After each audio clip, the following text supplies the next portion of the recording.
everyone, and a warm welcome to today's Get Hired in Germany panel, to what is the third session in the series.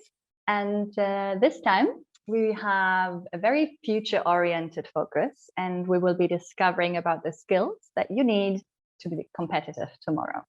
So we have people joining from all over the world today, which is in some 50 different countries. So India, Indonesia, Malaysia, Zimbabwe, Nigeria, Armenia. So a big hello to all of you out there. It's great to have you with us today. My name is Sarah Rapsch. I'm leading the career service here at AU Business School in Munich. And it's my pleasure to be your host for today. And we have two great experts joining us today and giving us firsthand advice and insights. It's Agnes Balázs from AWS, Amazon Web Services, which is like the most broadly adopted cloud computing platform in the world. Hello, Agnes. Great to have you with us. Thank you. Great to join. And then we also have Nadine Shireen Zimmerman today with us, which is future skills expert, change maker, and founder, multiple founder actually, of New We Coaching. Hi, Nadine. Great to have you with us. Thanks, Sarah. But before I introduce the guests to you a bit more, let me start sharing some few technical aspects. So we will be recording this session, and to make it available to you afterwards, so you can really re-listen to all the nuggets that we will be hearing today and you don't miss any valuable content. We want this to be a very useful session for you. So I really want to encourage you to make use of the Q&A section, which you will find at the bottom of the Zoom call. So given the large number of attendees, obviously, we will select some of the questions, and some colleagues from the EU Business School are here to answer some of you. I will pick up some to actually ask directly to the speakers. So really just use the Q&A, and we will have a really great time together. So yes, let us get started, and let me introduce to you our two speakers. So Agnes, you're currently senior, and I have prepared here. So you're currently senior client executive at Amazon Web Services, covering the public sector accounts. And prior to that, you had different client executive roles at companies like Huawei, for example, and you've been responsible for very large enterprises and organizations. You actually started your career in accounting, and funnily enough, at Bosch. And then you changed into a technology career at Cisco Systems, for example, with diverse roles in global business development, channel management, finance. So you're originally from Hungary, and you have always been very internationally driven, worked at, ISEC and stuff, and also diversity and inclusion are one of your passions. So it's really great to have you here. Thanks for joining. Thank you again. I'm really pleased to be joining, because I think it's such an interesting topic for young people. I've always been curious to hear more when I was starting my career. So I'm happy to give back. Thanks very much for this. And then our second panelist today is Nadine Zimmerman. And you say about yourself that curiosity and creating the new is your strongest motivation. I really love that. And you led many international projects and intercultural teams, and you enjoyed working in various countries. You benefited from German, American, and Japanese company cultures, actually. And after many years in corporate roles, you then proved your innovation and entrepreneurial skills, actually, when you founded your first digital startup, where it was about using artificial intelligence for event videos. And now, as a speaker and executive coach nowadays, you share your knowledge, your passion, and your experience about future skills. So thanks very much for joining. You actually lately also launched your podcast. So it's great to have you here in this sort of new broadcasting format. We're very glad to have both of you here. Thank you very much, dear Sarah. So let's jump right in it. So probably, we chose this topic under the headline of Get Hired in Germany, but probably just answer the question on why are we even talking about the topic of future skills, or the skill of the future? So today, companies are organized to produce quality in the most efficient way. But to be successful tomorrow, they need the additional capability to innovate. And the Princeton University did some studies on that, and they proved that diversity teams are much better in generating new, disruptive and innovative ideas than any high-performance team that we currently have. So the team setups are going to change. You won't work together with 10 accountants, 10 lawyers anymore, but in a distinctively diverse team setup. So let me introduce a fictive team for you. You will have a tech expert, Bob, and you will have Carla, she's a creative designer in your team. You will also have Carl, who is an entrepreneurial character. And you do have Nicole, and she is the person who can feel into the customer needs. And you have all these different knowledge and backgrounds together. And you will have a complete new team member. And this team member is a robot. And he uses his artificial intelligence to not only provide us know-how and data, but he is empowered to make decisions together in that team. And if you keep that in mind, that is your future teammates and colleagues. You will understand why we talk about the future skills, and you will understand the needs much better. I like that very descriptive and very visual way of seeing how a future team looks like. And Agnes, from your point of view, why do you think we need different skills today to be competitive tomorrow? Well, one of the only things that is certain in life is change, as we all have experienced, even often at a younger age already. And we are changing all the time. That means that the work environment is changing together with all the technological changes we are seeing. And technology is no longer a word that's just relevant for technological companies. It's in every company and even in non-profit organizations. If you think, for example, of a non-profit, they have to do campaigns to get sponsors, they do marketing, they need to be in control of their financials. And all of this they need to do it cost effectively. They need to have as much automatisms and automation as possible in there.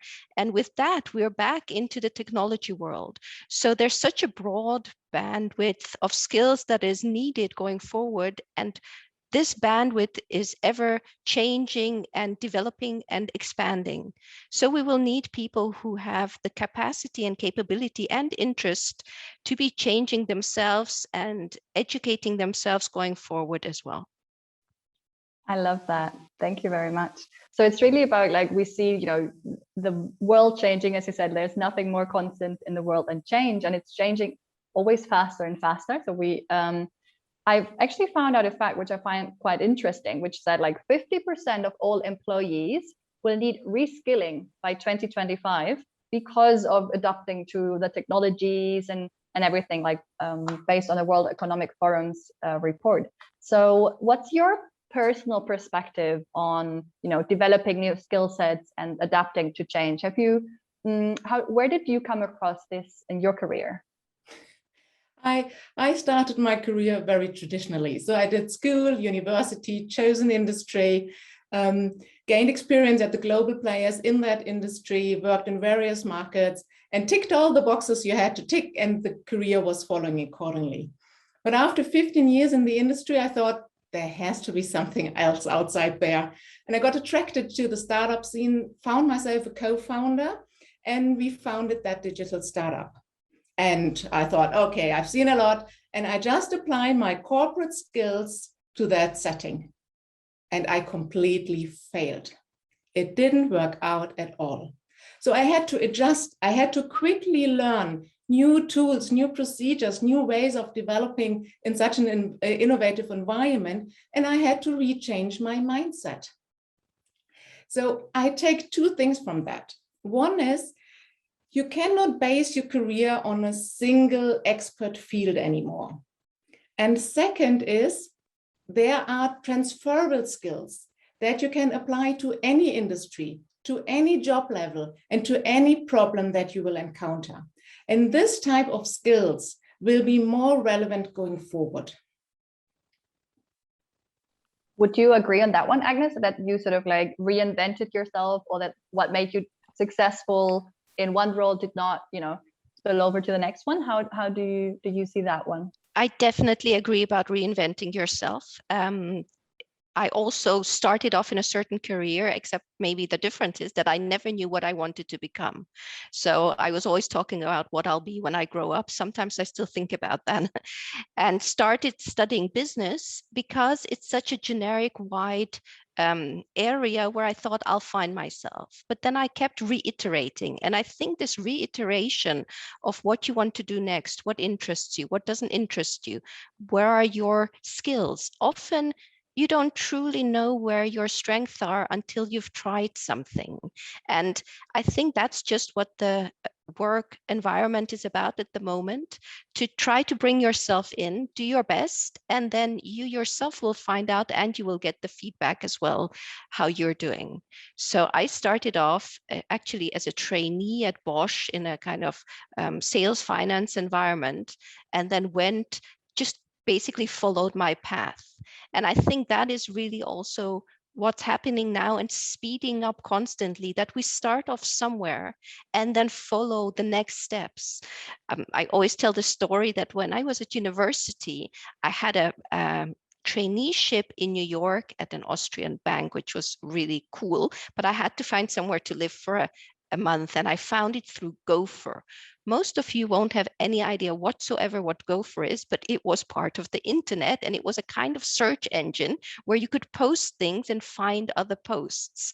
And that's, a couple of decades away is already saying too much, but how long ago was that?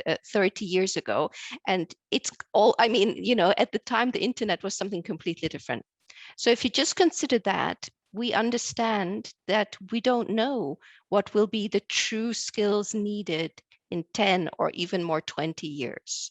So being open-minded and having this interest and capacity to change your skill set and try out new things that you're drawn to, I think is a good way to go. That internet, that's sort of like at the end, now it's the new thing that is still out there, right?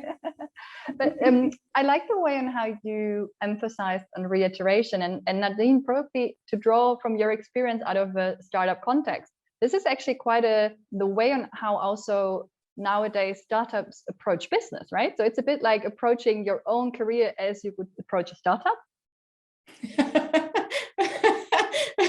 Measure, learn, adapt, definitely. It's in a lot of situations a very helpful approach. But what Agnes was saying is that the new machine area, or the digitalization as we call it, and the need to innovate lead to liberating organizational structures, and procedures and hierarchies that kept everything together are now replaced by a more loose but joint and common understanding of the corporate vision and the values. And this means that interpersonal skills are much more important than they used to be. And when you want to add value to your company and to the customers, you need to look into the problems, be it a customer request, an accounting requirement, or a new tech feature, together with other people. So you need the ability to connect, and you need the ability to add value from deviating viewpoints and experiences. And the broader you self are, the broader you can embrace the input from others. And you also need to find a common language. And when you set yourself outside of the comfort zone, you will learn that language that you require for co-creation. And so this together creates a complete new dimension of collaboration skills. And I think this is what you learn the better you know yourself and the more you've tried out on your personality. Would you go with that same statement, Agnes? That sort of like collaboration, because Nadine showed before about the team of the future, where you probably even have a robot. Also, like, industries are changing, so technology becomes more and more important. How do you see the interaction between technology and human factor? Yeah, I definitely agree with Nadine. And I think we're used to, from the past, a little bit of siloed thought also in the workplace. Like, you've got the accountants, you've got the sellers, you've got the technical people. That's absolutely not the case anymore, even today. But that's changing even more, because the level of what has been already accomplished depends on the maturity and the, let's say, technological maturity of the company now, but that's the direction it's going. So, for example, if I look at Amazon, we have something that we call the 2 pizza teams. It's part of our culture to put together a team for a project or a topic which can feed people for lunch on 2 pizzas. We always add in Europe that these are American pizzas. But the point is, the concept is to have between 4 and 8 people on a team working on something specifically. And like Nadine said, this would be a diverse team fitting to the topic. So it can be any combination of the different skills needed to solve the problem or discover a solution. So sometimes you imagine, very work-specific topics for a certain customer or a certain technology solution. But just as much, this can be a topic which is related, for example, to diversity and inclusion teams. There you again have, it's always a new set of people coming together for a different topic. So if you consider the diversity that also creates for the company on thought and the potential ideas that are brought about, that is definitely the working of the future. The working of the future, it's a nice title. I mean, I think that's sort of like one of those, you look into in the future, you don't really, as you said earlier, right? So change is so constant that you very often don't really know where it goes. So what would be the bets? Like, if you had to bet on certain things about the future, where is it going? Which fields do you see will be in demand in the future? McKinsey identified only 65 foundational future skills. So I'm not elaborating on 65 now, but I take out 3, which I find are the most important ones. It's number 1, learning. Number 2, it's about creativity, and that's a creativity in respect of problem solving. That touches on what Agnes just described, on what the work reality is at Amazon already. And the 3rd is about the collaboration. So if you want me to explain a bit more what the future aspect of that is, so learning becomes more digital. We all understand that, we experience it right now, we learn in a digital way. It also becomes more connected.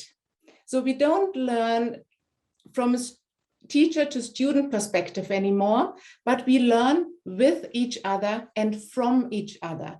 So in preparation here, I learned a lot from Agnes, and maybe she got some points that I mentioned that are also relevant to her. And this is the new way of learning, with each other and from each other. And it becomes more situational. That means I acquire the know-how and the skills required at that time. So this is what Agnes was saying, because the change is so dramatically quick, and it requires us to work on various topics in different times. You can't have everything prepared at the beginning of university, but you will need to adopt what you need in that situation at that time. And this is how learning is going to change. Coming to the second topic, which is creativity. Creativity is a skill for complex problem solving. It helps us thinking outside of the box. And this can be to create customer and business value. So you need to be able to adapt. You need to be able to listen to customers, to listen to your teammates, to listen to the environment, to the ecosystem you are working in. And you are much more driven to create business value. And this is what you need, that creativity and entrepreneurship much more. And this is what my personal experience was proven in the startup. So if you are able to apply that kind of creativity, you will be able to set up a successful startup. And the third point is collaboration. We imagine back at the team we just described, and we look at what Agnes was saying on how at AWS these pizza teams work together. So what you need is an ability to develop relationships with people. You actively need to be connecting with these, because this type of collaboration in these various setups is only successful when you trust each other. You also need an effective teamwork environment. So you need new tools and new skills, new procedures in these diversity teams that help you collaborate in a successful way and not result in chaotic, non-ending negotiations. So this is what collaboration is about. Thank you very much. So it's sort of like a bit like it comes down to what you said at the beginning, right? So like the human factor within that, as you have parts of the work that can be done by AI, robots, and so on, so that those things which are very human appropriately a robot cannot reproduce, like creativity and these kind of things, become more important. And I saw like a McKinsey study, which I found quite interesting, about the shift of skills for the future. And what they were basically highlighting two. The one were the so-called social emotional skills, which are the ones that you basically have been talking about, you know, collaboration, empathy, and so on. But on the other ones was an increase like of 60% for technological skills. So Agnes, probably because you're our technical expert here, which job roles or which demand do you see in the future in this field? What do you think technology or which kind of roles do you see will be important in that area? Well, first of all, I think that it's not only in the future, it's already here today. So all technology or technology-related companies are desperately searching for people who have know-how in this area. And this is not necessarily only very technical people. I really liked what Nadine was saying about learning. I fully agree. And this is absolutely one of our key we call it leadership principles, but one of the ideas by which Amazon and Amazon Web Services work is learn and be curious. It's an attitude, quite frankly. I think that's one of the biggest skills going forward, is to keep that attitude and keep learning and being curious and understanding what you need to know. It sounds incredibly banal, but you'd be surprised how many people are not truly having that mindset. There's a really big difference between knowing this is what you should do, or truly having the mindset. And if you have that mindset, you can learn really a lot. There's not that much that is not learnable in the skills that are coming and developing. So like you're asking before, if it's technology skills, Sarah, yes, definitely, but not only. So the whole bandwidth of what a company needs and know-how is there. So from accounting to marketing to finance to legal, but these people need to have the capability to think technologically, to use technology, and to be able to take this forward. Let me give you an example so you can imagine. After my panel, I have a call for a tender we have at the company. We're on the call with myself, my legal counterpart, my bidding manager counterpart. So there's somebody who's taking care of the whole tender. We've got a technical person on it, and we are together forming the team for the tender. Everyone has their own role, but we're all talking about a very technical tender.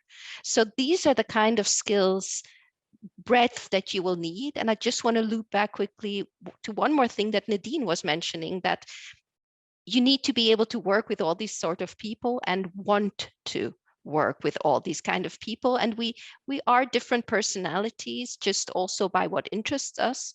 So you need to have that level of empathy and emotional intelligence, and not only technological skills.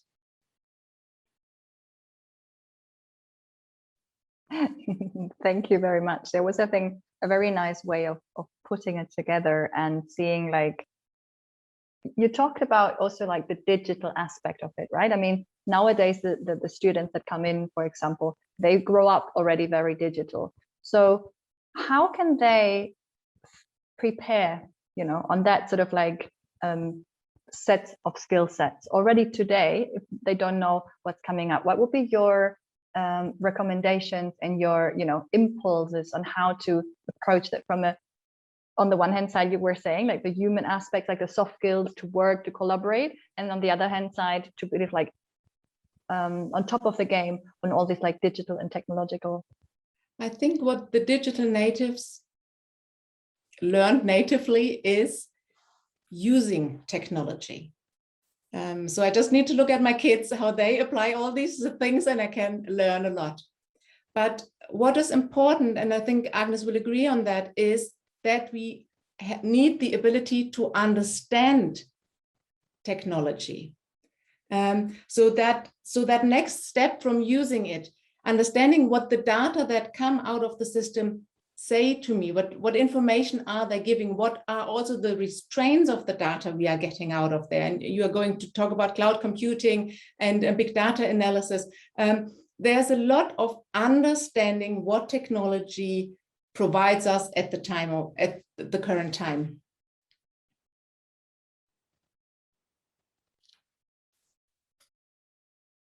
Yes, I agree about that. And I think that what there are so many possibilities you have.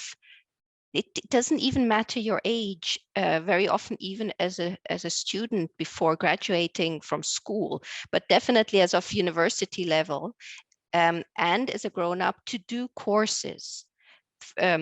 AWS, for example, itself offers courses, as you might know, also at your university, but also lots of other technology companies do.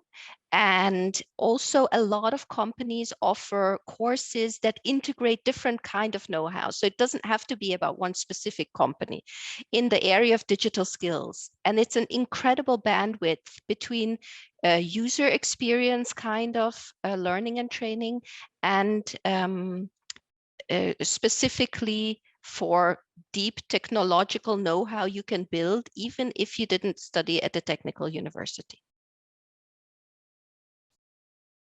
So let's just quickly pick me up on this one because you mentioned it. So yes, so we already, as AU Business School, we have a cooperation with AWS, where we actually have a summer school for cloud computing, where we offer the students the opportunity to prepare for their Amazon Web Services solutions architect. And as we haven't touched on that aspect so much, because, you know, one of the big trends of the future obviously are software, or are technology in itself, because we've been just more talking about the digital side of it, but actually cloud computing is become like #1 relevance in technology, and really widely adopted accordingly to like a lot of surveys from, for example, the World Economic Forum. And I found it quite interesting because in Germany, for example, we are the largest software market in Europe. And that already represents 1/4 of the value of the entire market.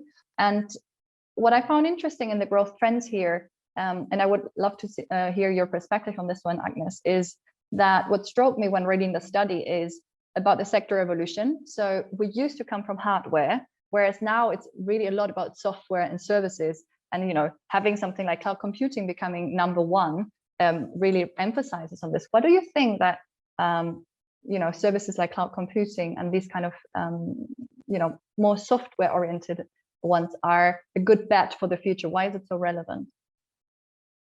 It's a really good question. Thank you for asking that, Sarah. It's because of the flexibility it provides. Flexibility, scalability, and speed. Let me give you an example from one of our customers, Netflix, who a lot of you hopefully have been enjoying, especially during this pandemic. you can imagine from the typical usage, which was already not low, suddenly millions of people globally in front of their screens morning, noon, and night, they had to scale up their technological capabilities very quickly. And they were able to do this through cloud computing. If they would have had to order hardware, software, set it up, patched it, everything physically in a classical sense, I don't think this would have been possible. Not I don't think, I'm sure, in this time frame. And this is just one really banal example, but it applies for everything. In the end, what we're looking at as the key driver is what the customers are looking for, because all companies exist ultimately through the customers. They're serving their customer and they're surviving and thriving because of the customer. So the question is always, what is the customer looking for? And if you think about yourself as a customer, how do you buy? How do you use services? Why do you make that choice? It's always things like ease of use, speed, convenience, price point, and all of these are aspects that cloud computing touches. So we have, millions of customers worldwide and tens of thousands of partners who actually build their solutions on cloud computing, through which then they offer again to their customers the possibility of speed, agility, scalability, and these factors. Very interesting. And do you see, because I'm just having a look on the chat right now on which questions are plopping in. And because, we will be offering cloud computing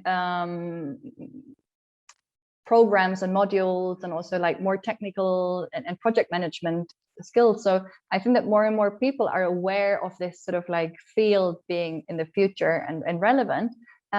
And to bring it down to AWS, because some people were asking like, how can I get hired there and everything. Obviously, that's one of the cooperations that we did through the that what I was mentioning earlier. I found it very smart that when you do those tests and people are very good at it, that you very often recruit directly through these ones, because they prove that they already have the skills. But probably you can guide us through a bit about the hiring process at AWS and how the sort of like future skills are already thought in the process. Yes, I'm happy to do that. So first thing to mention is that we're truly looking for to understand the person behind it. This might not have been so much the case in companies 10, 20 years ago. This has really changed a lot, definitely at our company. We want to get to know you. So what we're looking for first is a kind of what we call a functional fit. So if you look at the career page of AWS, and I'm sure it's the similar for many, many other big corporations, you find all the different jobs and you look at what they're looking for in their hire. So we do look at whether you fulfill those criteria, at least from a main point of view. But then once you're in that, what we call a loop, you're really being interviewed for cultural fit.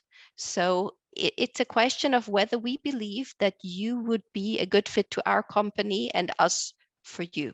But going back a little bit to the skill set to kind of anticipate maybe the questions that are being asked, there's the one thing is to become a solution architect and the solution architect associate. That's already going quite into a technical direction.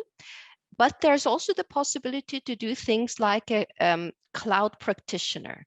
This is a much more generic kind of course. And again, I don't want to only talk about AWS. I'm sure it applies the same way to other large corporations, where you can look at the different things they offer. And it gives you an extremely good overview over cloud technologies and the areas they work in, how they work, the logic, cloud economics, for example. In my personal opinion, being a purchasing person who truly understands how to purchase SaaS and how to purchase technology, if you're interested in going into purchasing, That's really the kind of skill sets you need to think about. So it's kind of not always a direct way into things. It's about thinking broadly and thinking about what aspects in your core area of interest could get you further, and try to do courses and develop yourself in this direction. Did that answer your question, Sarah? I'm not sure, or should I expand a little bit more? We can go probably at the end when we will do a bit of some speed question rounds. I'm sure then we can probably go more into the steps of the hiring process. But picking up on what you were saying, to sort of like how to prepare when you, or what to look in companies in order to know what to focus on, or what you could expand in your skill set. Nadine, I would be interested in your view, because you've had obviously different corporations of different sizes. Like, what is out of your experience? How did you personally probably approach this topic of skill set to have that evolution, to always get you prepared for the next role that was coming, that was in a totally different field than before? I think what the recruiting is looking for now has changed to when I was following the traditional career path. And what gets you invited to the interview is that you can tick all the functional requirements. But that doesn't give you the job. To get the job, they will look at your personality, and they expect you to give a situational interview. So for you to prepare for interviews, you need to understand which interpersonal, which self-leadership, which cognitive skills you require for doing that job, and put that into life stories that you actually succeeded in.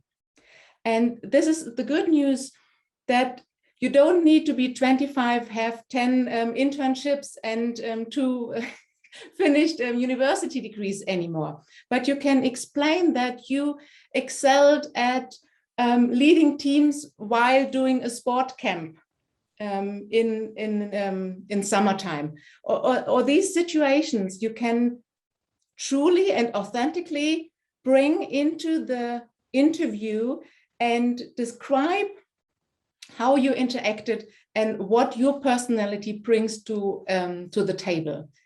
And this is, I think, especially for young people, a very beneficial way.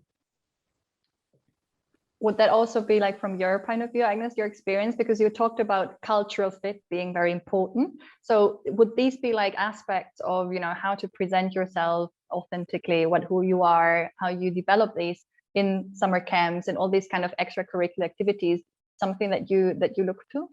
Absolutely. So we really look at your personality, but it sounds so generic and possibly even judgmental. That's not the point. The point is that we really want to get to know the candidate, and we're looking to hear from you what you have done with your life so far. What is there interesting you want to tell us about yourself? It's your choice what you share with us. And one of the things that you've probably heard before is prepare. Really prepare. The more you prepare, the more likely it is that you're going to get the job. If you understand what the company is looking for, if you really think about how would you fit in, why would you fit in, what is the value add you bring, and like Nadine was saying before, it can be from a summer camp experience. Maybe you played a music instrument, maybe you played in a band, a rock instrument. Maybe you had certain experiences in these areas that you can talk about. That is really what the companies are interested in hearing from you, because then they understand how you work, how you function, how you're approaching things. And this is again what is being looked towards. Are you at AWS? One of the top questions is, are you customer obsessed?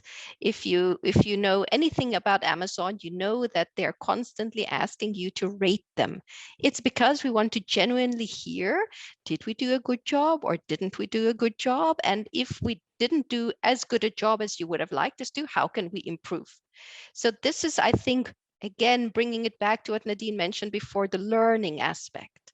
We want to find people who are generally interested in developing themselves. And maybe another aspect to add, which I think can be interesting and important to you, is there are some skills we call coachable and some which are not coachable. So in what we consider not coachable, you need to be able to show that you can do that.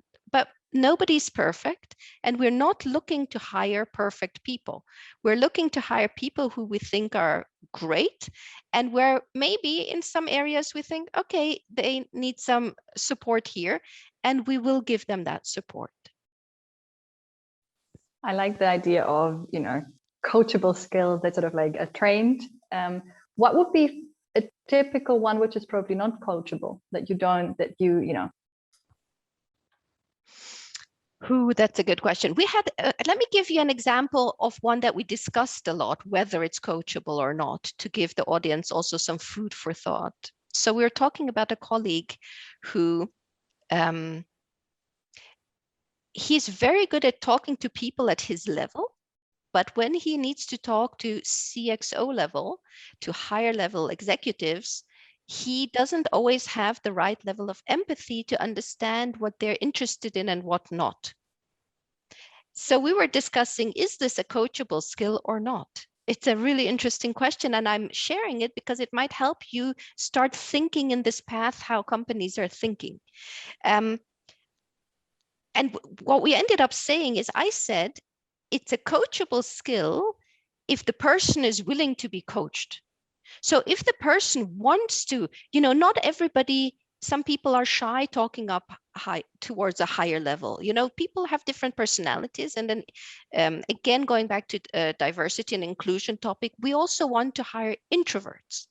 So when you're looking towards different type of people, you need to also make concessions that they will not all automatically act like an extrovert.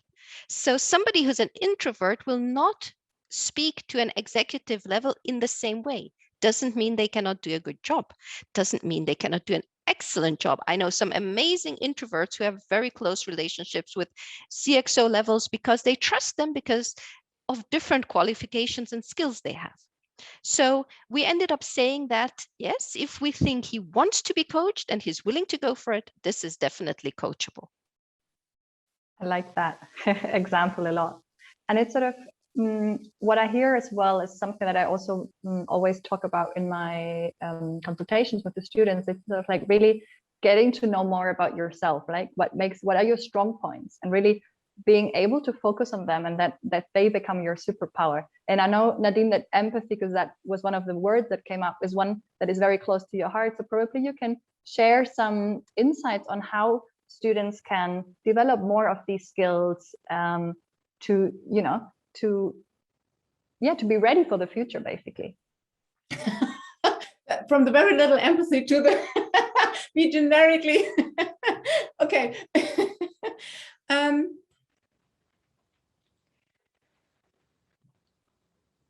I think empathy goes in two directions. It goes towards yourself and it goes towards others. And if you balance these two out, then you are an authentic character and you have that mindset, I'm okay and you are okay. And that's a very valuable mindset for career building. And developing this, I think it's best to meet and be open to as many different people as possible. And this is why it's such great opportunity to work in a different country, to work in different industries, to work with tech specialists, with introverted people, with extroverted people. Try yourself out and be open to the subtle feedback these people give you. And then you can excel being happy with yourself and sharing that with others, listen to them, and then truly be able to deliver to their needs. And this is what Agnes on a corporate level was talking about. It's about the customers. So we need to understand their needs. We need to be empathetic with the buyer on an Amazon platform. It's not just a number of the 15 millions you have. Yeah. So be open, try yourself out. That I think is the best you can do. But I like that also you said, like, you know, because it's one of the things that I've experienced with our students, that this abroad experience really, besides obviously giving the academic solid foundation, and that it's always good, you know, to sort of like work on your mental skills, it gets you prepared to be ahead. But at the same time, also like this international experience, you being abroad, it just really builds you as a person, right?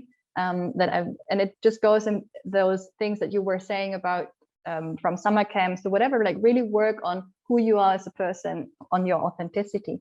Having a bit of a look at the time, I would just, let's be very pragmatic and just bring it down, because very often in the consultations, students ask me, so what skills do I actually have to put in a CV, right? So we talked a bit about which skills would be relevant, and how do I highlight these in the CV? What do I include? How do I include, you know, the technical, the personal skills? Agnes, what are you seeing and what are you experiencing that you guys are looking for at AWS, for example? So one important thing you've probably heard about already in the digital area is that everything that you've put out there socially is somewhere present socially. Although I have to say, I don't know if our recruiting teams actually check on that. I have to honestly say that I have no idea. But you need to understand that how you're presenting yourself is visible and viewable. So my advice is always that have a LinkedIn profile. In Germany, potentially have a Xing or Crossing profile, or other, if there are other that are relevant, put yourself on it. And I advise that you put on there a profile that's, let's say, generically describing what you've done so far, with of both business related activities that you have, or things that you think could be interesting and important for a company. And then when you apply, that you target that application CV even more specifically to the role that you're applying for, so that they're seeing in your CV reflected what is relevant that you have done for that position. So you have maybe done a summer job, maybe at a bank. Yes, full stop. Let's say now you're applying to a technology company. Maybe you can then describe what you did at the bank that was related to technology. And this is I think, the approach to take, so that you're able to show what makes you interesting and special. So related to your non-business related things, I think it's always a question of what you think is relevant. Anything that includes a team will be relevant to show that you have team capabilities.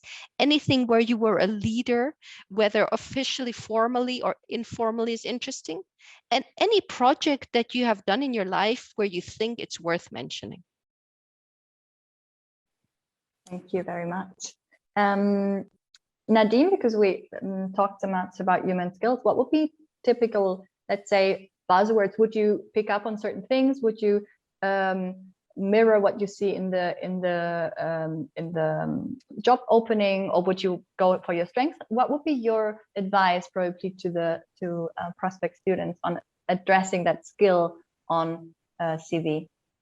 I think it's very similar to what Agnes was saying. There's no generic answer to that, but if you put yourself into the situation of the company, what are they looking for? What would give them added value? And highlighting these points. It's not about putting as much as possible from your experience into the CV, because even if you're only 25, you will have a lot of experience to put there. But consider what is truly relevant and adds value to that specific role. And also think about the next step. So if you get that job and move on that job in the company, what are the next level skills that you can also provide? So that they can see, they not hire you only for that role, but they see a potential with your skill set to make a path together with you. So and if I need to come back to 3 points, it's show that you have learned in various settings, that you are capable of various learning techniques. Make sure that you are collaborative, because even if you are applying for a tech nerd position, you have the requirement to collaborate. There's no future job without collaboration. So show that you understand the collaboration need. And problem solving, I mean, can you imagine a situation where you not encounter a problem or a situation where you need to provide a solution? So yeah, go for these three if you have to decide. Awesome. And Agnes, you were mentioning a lot about the customer being in the center. How do I show probably as a student or MBA, I mean, we also have MBA students here, that you are customer centric? Wow, that's a great question. I guess you need to have had some experience with customers to do that, but maybe you opened a lemonade stand when you were 12 in front of your house because you felt like it, like recently 2 streets away from me. And when I saw it driving past, of course I stopped and of course I had to get their lemonade. So I hope these 2 girls who were doing that will say how they decided on their 50-cent price, because I was thinking about that afterwards. Why wasn't it €1? They colored the lemonade blue. Why was it blue? They explained to me, excellent customer service, that it's edible and food coloring. So I think you can take these kind of experiences that you might have had and integrate it into your application. Think about where you were close to a customer and what you did for them. And that will be also something special, because I don't think so many young people actually try to show that in their CVs. I love that. Yeah, it's really a lot about storytelling, really, right? It's sort of like linking your experience to make it relevant to what your hiring manager on the other side probably wants. And in Germany, we use cover letters where you can really show about these things, right? Like even when I was 12, I started my customer with a lemon stand. So I think that's sort of like really linking your experience to your personal story. And you talked about personal branding on the profiles like LinkedIn already. So I think it's a bit of a full picture, right? Absolutely, I really agree, and you can put it in your cover letter, but I do want to say not always are cover letters read. I'm sorry, but that's why I say, and probably why Nadine was also just saying how important it is to make your CV targeted. So you can tell fun stories in your cover letter, but you can also integrate them in a one-liner within your CV. So I think that's a really good point. And it's an iteration again and again, going back to learning and investing time. If you think about writing a CV in 30 minutes, that's not going to possibly be the CV that's going to get you the job. It's great to write a CV. You can write a CV in 30 minutes and then go back and rework it, and then go back and rework it, and then go away and play football or play badminton or, sip your coffee and then come back and rework it. Always trying to go closer and closer better, because in this case, your customer is the employer. You want to get employed. So you need to sell yourself. And by the way, then the employers, they also try to sell themselves to you. So watch out for that as well. Awesome.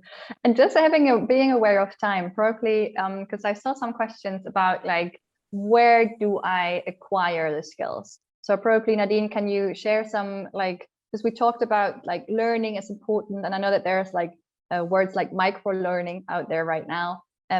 Would you recommend, besides obviously something like a studies that always bring you ahead, and we encourage people to come here obviously, but above this, where would you go to learn around skills and show that you can do that on your CV? I think once you understand what skills you need for the job you want to do and then go out, I think the change that is going on at the moment is that you don't need a full university degree on technology to get a job in the tech business. And sometimes, or very often, the recruiters look at the broadness of your interests. So if you have a business administration background, is this person requiring or acquiring a micro degree in artificial intelligence? Or is this person doing a LinkedIn course on communication skills? Because this will show the recruiter that you have a broader interest and that you are interested, and this is what Agnes was saying, show that you are interested in learning. So it shows that you are interested and capable of learning in various environments. And the recruiters, and this is, the recruiters appreciate that. They see that as added value, and you differentiate yourself from the peer group applying for the same job. And that will make you special and unique. And I'm pretty sure this will bring you to the interview. Agnes, anything to add from your side on that view and how to get there and how to acquire?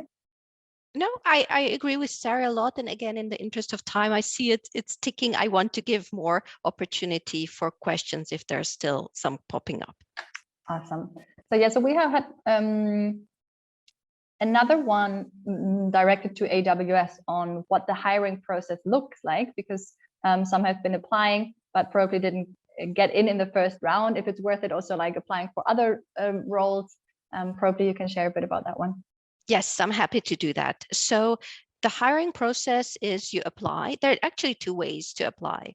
One is if you know already somebody at Amazon or Amazon Web Services, they can refer you.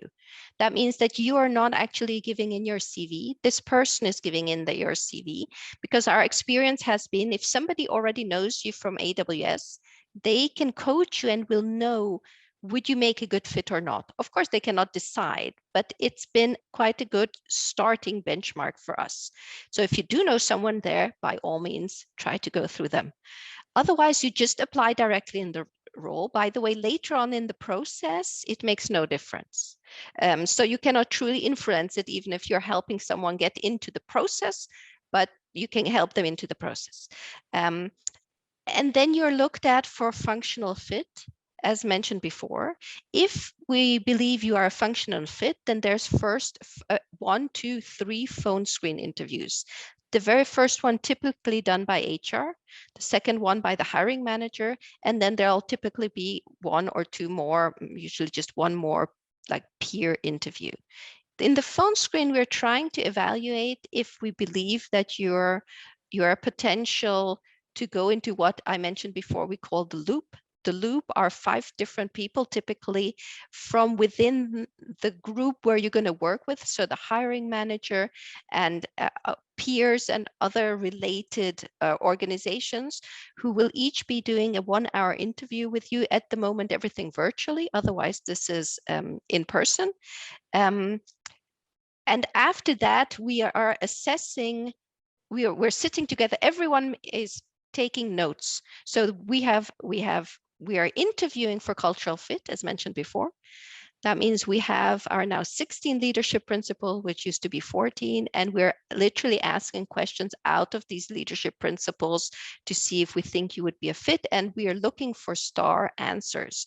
This is what Nadine was also mentioning. We're very linked, even though Nadine and I only met previously to this webinar, but we see, I think, a lot similarly. I think it's what's happening in the industry. So the star is about situation, what you did about it, results that you brought to it, and you should describe the different things that you have done related to the questions they're asking. I hope this helps. Let me give you the advice, and we do this officially. Lots of material on YouTube. You can Google it, and you will find the process. And last but not least, to the question of if you got a no first, please continue to apply. We also, even if you didn't make it through a loop, it can be that what we recycle a person. It sounds a bit strange, but give them an opportunity to apply for another role. Maybe it was just not the right fit. Thank you very much. So I think we've had so many interesting, bits and pieces and nuggets today about, the technological side that we have, the future is digital and technological, which means you could either go into technological jobs as like computer scientists, but you can also work in a technological environment without being an IT specialist, so to speak. And the importance of the human skills, especially things like collaboration, empathy, learning, you know, staying curious, and like really making the experiences, exposing yourself out there to sort of like grow as a person, to present yourself authentically, build on your skills, and just probably each of you want to give one last like sentence or advice to sort of like close the session. And I want to thank you very, very much for being here and sharing that kind of you know, outlook on the future with our students.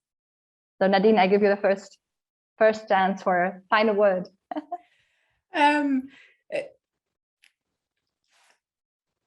Find your own personal gold nugget. Find what makes you special, what makes you this unique person. And if you can transform that, you will be successful in your life and happy, and get any employer convinced. I'm pretty sure of that. And I would say stay curious and follow your heart, follow what you're passionate about, because within that area, you will then find what's right for you. Thank you very much. That was very inspirational at the end. And thanks for joining. We have a survey created that we would love for you guys to answer. It's just really a minute, just giving a quick feedback. You will find it now in the chat, and we will send it to you after the session as well. And we will, to encourage you to sort of like give an answer and help us improve this session even further, we will raffle that someone can win actually a professional review of their CVs, so that you really can get ahead to get like, you know, to land a job. Thank you very much, Agnes and Nadine, and thank everyone of you for joining for this great session. And yes, stay curious and stay true to yourself. That's probably it. Thanks. Bye-bye, everyone. Thank you. All the best to you. Bye-bye.